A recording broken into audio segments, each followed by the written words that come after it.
السلام علیکم پیارے دوستو، سچے قصے سننے کے لیے ہمارے چینل کو سبسکرائب کریں۔ بسم اللہ الرحمن الرحیم۔ نبی کریم صلی اللہ علیہ وسلم نے رمضان المبارک میں 4 چیزوں کی کثرت کا حکم فرمایا۔ اول، کلمہ شہادت۔ احادیث میں اس کو افضل الذکر ارشاد فرمایا ہے۔ مشکات میں بروایت ابو سعید خدری رضی اللہ عنہ سے نقل کیا ہے کہ حضرت موسیٰ علیہ السلام نے ایک مرتبہ اللہ جل جلالہ کی بارگاہ میں عرض کیا، یا اللہ، تو مجھے کوئی ایسی دعا بتا دے کہ اس کے ساتھ میں تجھے یاد کیا کروں اور دعا کیا کروں۔ وہاں سے لا الہ الا اللہ ارشاد ہوا۔ حضرت موسیٰ علیہ السلام نے عرض کیا کہ یہ کلمہ تو تیرے سارے ہی بندے کہتے ہیں، میں تو کوئی دعا یا ذکر مخصوص چاہتا ہوں۔ وہاں سے ارشاد ہوا، اے موسیٰ، اگر 7 آسمان اور ان کے آباد کرنے والے میرے سوا یعنی ملائکہ اور 7 زمین ایک پلڑے میں رکھ دیے جائیں اور دوسرے میں کلمہ طیبہ رکھ دیا جائے تو وہی جھک جائے گا۔ ایک حدیث میں وارد ہوا ہے کہ جو شخص اخلاص سے اس کلمے کو پڑھے، آسمان کے دروازے اس کے لیے فوراً کھل جاتے ہیں اور عرش تک پہنچنے میں کسی قسم کی روک نہیں ہوتی، بشرطے کہ کہنے والا کبیرہ گناہوں سے بچے۔ دوسری چیز جس کی کثرت کرنے کو حدیث بالا میں ارشاد فرمایا گیا وہ استغفار ہے۔ احادیث میں استغفار کی بھی بہت ہی فضیلت وارد ہوئی ہے۔ ایک حدیث میں وارد ہوا ہے کہ جو شخص استغفار کی کثرت رکھتا ہے، حق تعالی شانہ ہر تنگی سے اس کے لیے راستہ نکال دیتے ہیں اور ہر غم سے خلاصی نصیب فرماتے ہیں اور اس طرح روزی پہنچاتے ہیں کہ اس کو گمان بھی نہیں ہوتا۔ ایک حدیث میں آیا ہے کہ آدمی گناہگار تو ہوتا ہی ہے، بہترین گناہگار وہ ہے جو توبہ کرتا رہے۔ ایک حدیث میں ہے کہ جب آدمی گناہ کرتا ہے تو ایک کالا نقطہ اس کے دل پر لگ جاتا ہے، اگر توبہ کرتا ہے تو وہ دھل جاتا ہے ورنہ باقی رہتا ہے۔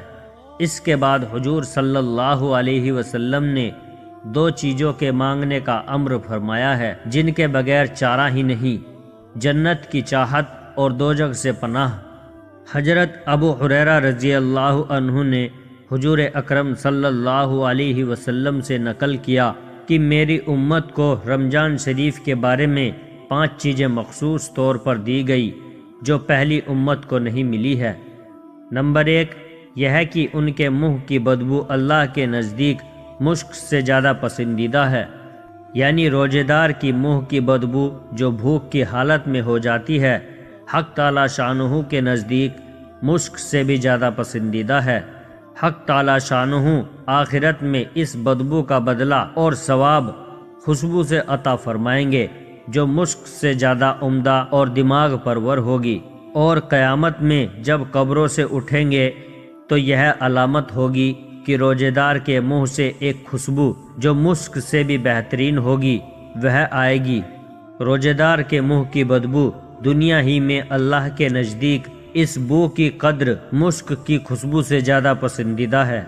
روزہ حق تعالی شانہ کی بہترین عبادتوں میں سے ہے، اسی وجہ سے ارشاد ہے کہ ہر نیک عمل کا بدلہ ملائکہ دیتے ہیں مگر روزوں کا بدلہ میں خود عطا کرتا ہوں، اس لیے کہ وہ خالص میرے لیے ہے۔ ایک حدیث میں ارشاد ہے کہ ساری عبادتوں کا دروازہ روزہ ہے، یعنی روزے کی وجہ سے قلب منور ہو جاتا ہے جس کی وجہ سے ہر عبادت کی رغبت پیدا ہوتی ہے۔ دوسری یہ ہے کہ ان کے لیے دریا کی مچھلیاں تک دعا کرتی ہے اور افطار کے وقت تک کرتی رہتی ہے۔ اللہ جل شانہ کا ارشاد ہے، جو لوگ ایمان لائے اور اچھے اعمال کیے، حق تعالی شانہ ان کے لیے دنیا ہی میں محبوبیت فرما دیں گے۔ اور حدیث پاک میں ارشاد ہے، جب حق تعالی شانہ کسی بندے سے محبت فرماتے ہیں تو جبریل علیہ السلام سے ارشاد فرماتے ہیں کہ مجھے فلاں شخص پسند ہے، تم بھی اس سے محبت کرو۔ وہ خود محبت کرنے لگتے ہیں اور آسمان پر آواز دیتے ہیں کہ فلاں بندہ اللہ کا پسندیدہ ہے، تم سب اس سے محبت کرو۔ پس اس آسمان والے اس سے محبت کرتے ہیں اور پھر اس کے لیے زمین پر قبولیت رکھ دی جاتی ہے۔ اور عام قاعدے کی بات یہ ہے کہ ہر شخص کی محبت اس کے پاس رہنے والوں کو ہوتی ہے، لیکن اس کی محبت اتنی عام ہوتی ہے کہ آس پاس رہنے والے ہی کو نہیں بلکہ دریا کے رہنے والے جانوروں کو بھی اس سے محبت ہوتی ہے کہ وہ بھی دعا کرتے ہیں۔ تیسری، جنت ہر روز ان کے لیے آراستہ کی جاتی ہے۔ پھر حق تعالی شانہ فرماتے ہیں کہ قریب ہے کہ میرے نیک بندے دنیا کی مشقتیں اپنے اوپر سے پھینک کر تیری طرف آویں۔ بعض روایت میں آیا ہے کہ سال کے شروع ہی سے رمضان کے لیے جنت کو آراستہ کرنا شروع ہو جاتا ہے، اور قاعدے کی بات ہے کہ جس شخص کے آنے کا جس قدر اہتمام ہوتا ہے اتنا ہی پہلے سے اس کا انتظام کیا جاتا ہے۔ چوتھے، اس میں سرکش شیاطین قید کر دیے جاتے ہیں کہ وہ رمضان میں ان برائیوں کی طرف نہیں پہنچ سکتے جن کی طرف غیر رمضان میں پہنچ سکتے ہیں۔ کتنے شرابی قوابی ایسے ہیں کہ رمضان میں خصوصیت سے نہیں پیتے، اور اسی طرح اور بھی گناہوں میں کھلی کمی ہو جاتی ہے۔ نبی کریم صلی اللہ علیہ وسلم کا ارشاد ہے کہ جب آدمی کوئی گناہ کرتا ہے تو اس کے قلب میں ایک کالا نقطہ لگ جاتا ہے۔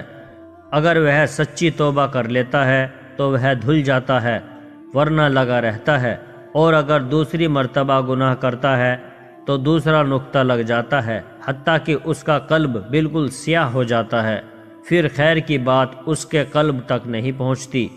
اسی کو حق تعالی شانہ نے اپنے کلام پاک میں ارشاد فرمایا ہے کہ ان کے قلوب جنگ آلود ہو گئے۔ ایسی صورت میں وہ قلوب ان گناہوں کی طرف خود متوجہ ہوتے ہیں۔ پانچویں، رمضان کی آخری رات میں روزے داروں کے لیے مغفرت کی جاتی ہے۔ صحابہ رضی اللہ عنہ نے عرض کیا کہ یہ شب مغفرت شب قدر ہے۔ فرمایا نہیں، بلکہ دستور یہ ہے کہ مزدور کو کام ختم ہونے کے وقت مزدوری دے دی جاتی ہے، یعنی رمضان المبارک کی آخری رات میں سب روزے داروں کی مغفرت کر دی جاتی ہے۔ چونکہ رمضان المبارک کی راتوں میں شب قدر سب سے افضل رات ہے، اس لیے صحابہ کرام رضی اللہ عنہ نے خیال فرمایا کہ اتنی بڑی فضیلت اسی رات کے لیے ہو سکتی ہے، مگر حضور صلی اللہ علیہ وسلم نے ارشاد فرمایا کہ اس کے فضائل مستقل علیحدہ چیز ہے، یہ انعام تو ختم رمضان کا ہے۔ نبی کریم صلی اللہ علیہ وسلم نے اس حدیث میں 5 خصوصیتیں ارشاد فرمائی ہیں جو اس امت کے لیے حق تعالی شانہ کی طرف سے مخصوص انعام ہوئی، اور پہلی امت کے روزے داروں کو مرحمت نہیں ہوئی۔ کاش ہمیں ان نعمتوں کی قدر ہوتی۔ اللہ تعالی ہم سب کی مغفرت فرمائے، آمین۔ پیارے دوستو، ویڈیو اگر اچھی لگی ہو تو ویڈیو کو لائک اور شیئر کریں، اور ہمارے چینل کو ضرور سبسکرائب کر لیں، اور جاتے جاتے ہمیں اپنا ایک پیارا سا کمنٹ ضرور کر دیں۔ السلام علیکم ورحمۃ اللہ وبرکاتہ۔